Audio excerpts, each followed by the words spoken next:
Breaking news తెలంగాణలో స్థానిక సంస్థలకు ఎన్నికలకు సర్వం సిద్ధమైంది. ఈ మేరకు పంచాయతీరాజ్ కమిషనర్కు జిల్లాల వారీగా రిజర్వేషన్ల జాబితాలు చేరాయి. మరి కాసేపట్లో రాష్ట్ర ఎన్నికల సంఘానికి సంబంధిత జాబితా చేరనుంది.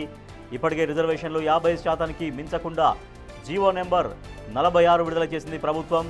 దీంతో గ్రామ పంచాయతీ ఎన్నికల నిర్వహణకు శరవేగంగా ఏర్పాట్లు చేస్తోంది అధికార యంత్రాంగం. ఇక 3 దశల్లో పంచాయతీ ఎన్నికలు నిర్వహించాలని ఈసీ నిర్ణయించినట్టు తెలుస్తోంది.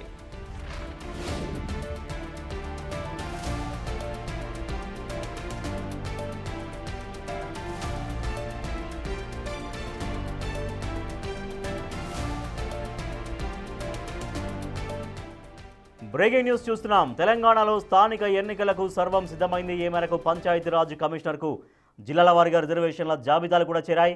మరి కాసేపట్లో రాష్ట్ర ఎన్నికల సంఘానికి సంబంధిత జాబితా చేరబోతుంది. ఇప్పటికే రిజర్వేషన్లు 50% మించకుండా జీవో నెంబర్ 46ని రిలీజ్ చేసింది ప్రభుత్వం. దీంతో గ్రామ పంచాయతీ ఎన్నికల నిర్వహణకు శరవేగంగా ఏర్పాట్లు చేస్తున్న అధికార యంత్రాంగం. ఇక మొత్తం 3 దశల్లో పంచాయతీ ఎన్నికలు నిర్వహించాలని ఈసీ నిర్ణయించినట్టుగా తెలుస్తోంది. మరింత సమాచారాన్ని మా ప్రతినిధి వాసు అందిస్తారు. వాసు, స్థానిక సంస్థల ఎన్నికలకు సంబంధించి ఎటువంటి అప్డేట్స్ తెలుస్తున్నాయి? 50% రిజర్వేషన్లు మించకుండా జీవో నెంబర్ 46 ఇప్పటికే రాష్ట్ర ప్రభుత్వం జారీ చేసిన నేపథ్యంలో స్థానిక సంస్థల ఎన్నికల ప్రక్రియ అంతా ఎట్లా ఉండే అవకాశం ఉంది? తెలంగాణలో స్థానిక ఎన్నికలకు సర్వం సిద్ధమైంది. పంచాయతీరాజ్ కమిషనర్ కు ఇప్పటికే జిల్లాల వారి రిజర్వేషన్ల జాబితాలు అందాయి. ఆ జాబితాను మరి కాసేపట్లో ఎన్నికల సంఘానికి పంచాయతీరాజ్ శాఖ చేరవేయబోతోంది. ఆ తర్వాత ఎన్నికల సంఘం షెడ్యూల్ తో పాటు తేదీలను కూడా ఖరారు చేయబోతోంది.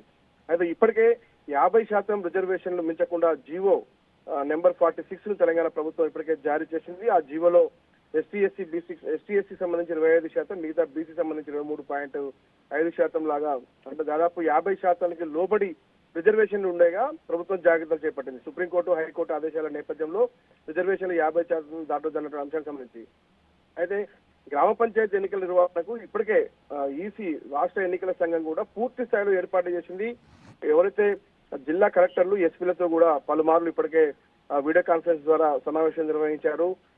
యంత్రాంగానికి సంబంధించి కూడా పూర్తిగా కూడా పోలింగ్ సెంటర్లకు సంబంధించి కావచ్చు, శాంతి భద్రత విషయంలో అన్ని చర్యలైతే ఈసీ తీసుకుంది. ఇక మొత్తం 3 దశల్లో గ్రామ పంచాయతీ ఎన్నికలు నిర్వహించాలని ప్రభుత్వంతో పాటు ఈసీ కూడా నిర్ణయించింది. కాబట్టి రేపు జరిగేటువంటి కేబినెట్ భేటీలో ఒక కీలక అంశానికి సంబంధించి ఏ తేదీల్లో ఎన్నికలు నిర్వహించాలనే అంశానికి సంబంధించి కూడా నిర్ణయం తీసుకోబోతుంది. అదే విషయాన్ని ఈసీ కూడా తెలియజెప్పబోతుంది. కాబట్టి 25న కేబినెట్ భేటీ తర్వాత ఏ క్షణమైనా ఎన్నికల నిర్వహణకు, గ్రామ పంచాయతీ నిర్వహణకు ఈసీ షెడ్యూల్ రిలీజ్ చేసే అవకాశం కనిపిస్తుంది. అయితే రాష్ట్ర వ్యాప్తంగా ఇప్పటి వరకు అంటే ఓటర్ల జాబితా కూడా సిద్ధమైంది. ఆ జాబితాను కూడా ఆయా గ్రామ పంచాయతీల్లో కూడా ఏదైతే సందర్శన కోసం అంటే ప్రదర్శిస్తున్నారు, ఎవరు వాళ్ళు చెక్ చేసుకునే విధంగా ఎలాంటి ఇబ్బందులు లేకుండా అసలు మొత్తం రాష్ట్ర వ్యాప్తంగా 1,67,03,173 మంది గ్రామ పంచాయతీలో ఓటర్లు ఉన్నట్టుగా ఇప్పటికే ఓటర్ల జాబితా సిద్ధమైంది.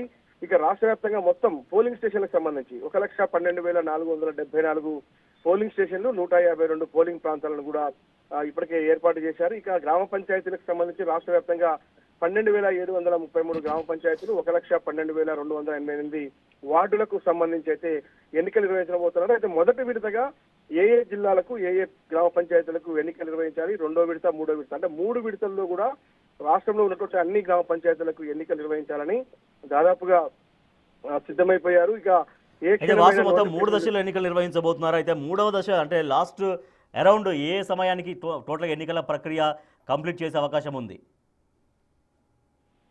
చూస్తున్నాం. అంటే రేపు 25 లేదా 26 నోటిఫికేషన్ విడుదలైన తర్వాత ఎన్నికల తేదీలకు సంబంధించి 20వ తారీఖు లోపే, డిసెంబర్ 20 లోపే అన్ని ఎన్నికల ప్రక్రియ గ్రామ పంచాయతీకి సంబంధించి పూర్తి చేయాలి, ఫలితాలను వెల్లడించాలి అన్నటువంటి నిర్ణయానికి ప్రభుత్వం వచ్చింది. కాబట్టి 11, 14, 17 తారీఖుల్లో ఎన్నికలు నిర్వహించాలని మనకు అందుతున్న సమాచారం.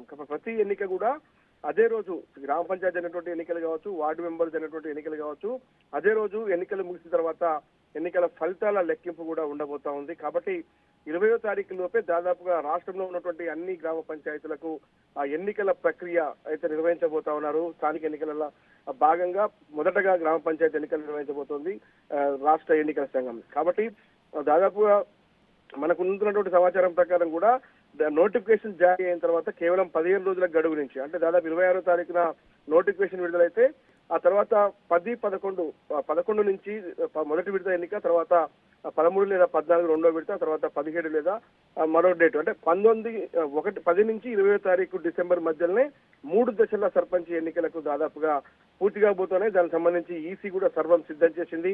రాష్ట్ర ప్రభుత్వం కూడా రేపు జరిగే కేబినెట్ సమావేశంలో కీలక నిర్ణయం తీసుకోబోతుంది. ఆ తర్వాత ఎన్నికల కమిషన్ షెడ్యూల్ తో పాటు తేదీలు ఖరారు చేయబోతోంది.